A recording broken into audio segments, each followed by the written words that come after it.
I'm Andrew Levine, the CEO of Koinos Group, creators of Koinos, the first feeless blockchain with proof of burn decentralization. And today I'm going to be having a conversation with Michael Vandeberg, one of the blockchain architects of Koinos, and we're going to talk about blockchain scaling, how we think about scaling in the Koinos context. And one of the other things that is kind of related here is the topic of modular versus monolithic blockchains, because Koinos really muddies the water here with a highly modular framework architecture and microservice architecture. But within that microservice architecture, there is a blockchain microservice or module that is actually monolithic. And this is for intentional reasons, which Michael's going to talk about in this video. So I hope you like it. When referring to the blockchain itself, and then this is where the terminology with Koinos gets very tricky, because there's the Koinos blockchain framework, right? The framework is composed of modular microservices, but the blockchain itself being the block that contains transactions, that links to a block that contains transactions, and so on and so forth. That actual layout is monolithic. There is one blockchain and there's nothing like branching off of it. Whereas, right, with Ethereum, you've got, or will have, the central relay chain and then all the shards, right, that communicate with that relay chain in like a hub and spoke. And so that model that Ethereum is moving towards is an actual modular blockchain itself, because now you've got other blocks on other chains that are not directly referenced into the relay chain, but through sort of secondary and tertiary cryptographic references are sort of quote unquote contained, but not explicitly so. And so that's the primary distinction. That doesn't mean that the Koinos main network blockchain couldn't become a modular architecture at a later date.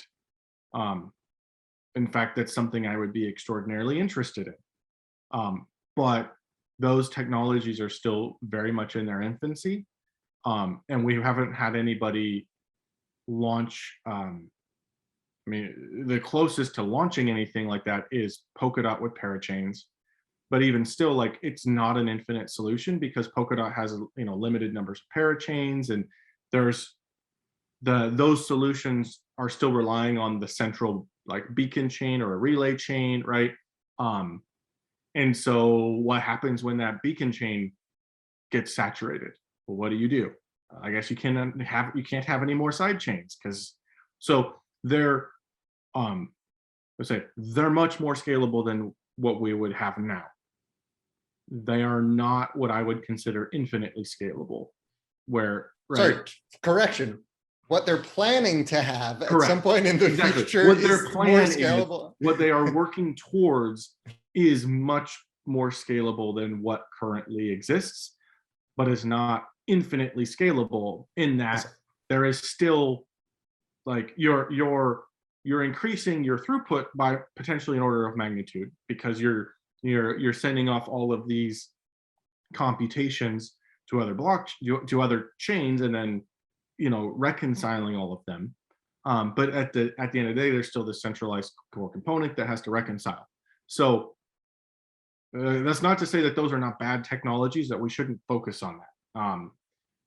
It's that those technologies are still primitive, and there's several different flavors of those types of technologies coming out, as well as other blockchains looking at more forward-thinking future scaling solutions.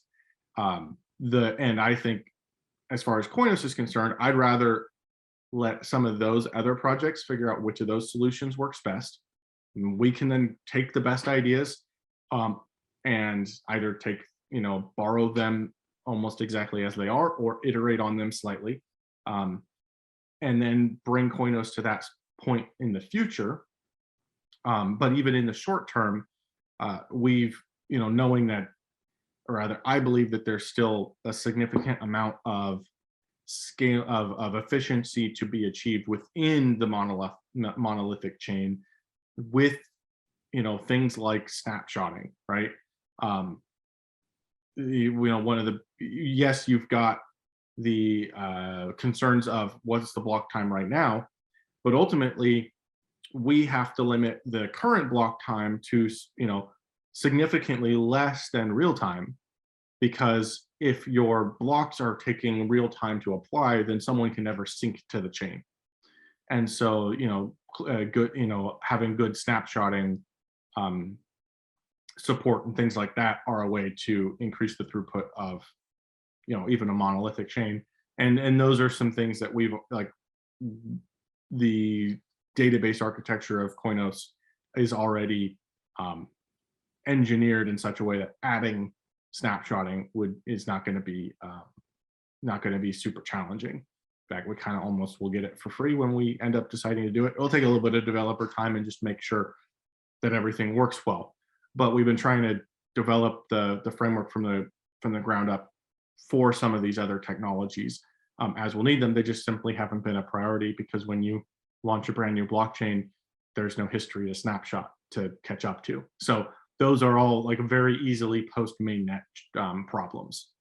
Ethereum is pretty unique, despite the fact that so many people are modeling themselves off of it, in that it was the first. And so it was necessarily very raw and unoptimized and inefficient.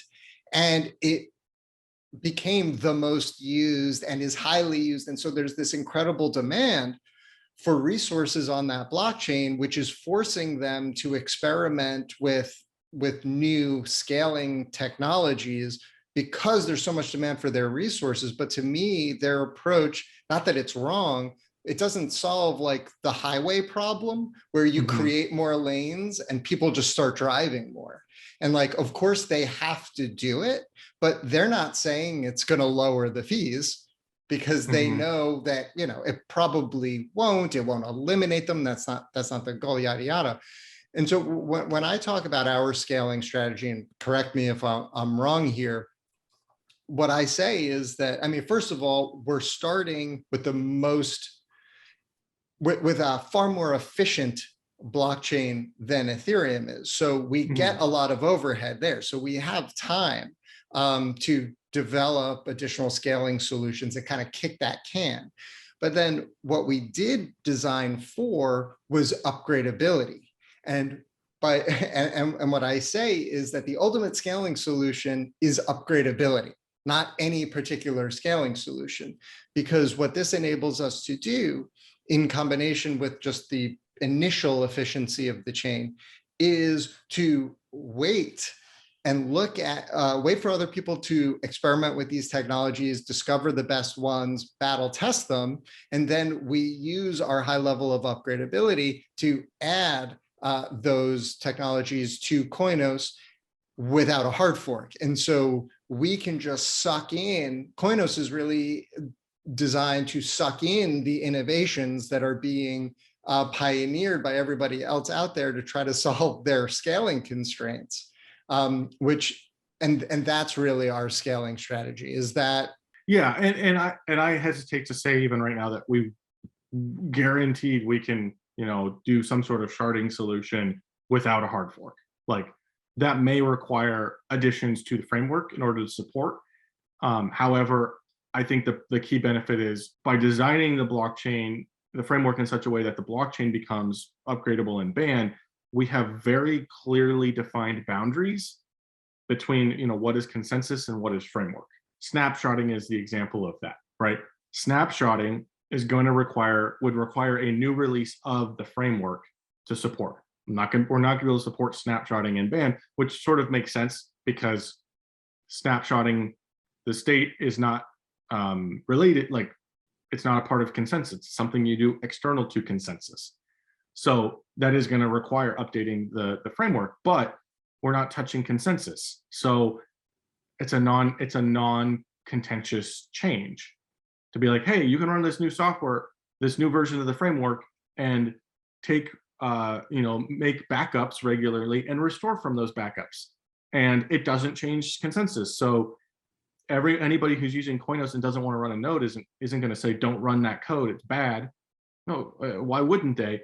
Especially if it means that people running that new code makes it less expensive to run a Koinos node, that potentially, like indirectly, can lead to a consensus change where if the cost of running a node get lower and lower and lower, then in consensus, you can increase your resource limits.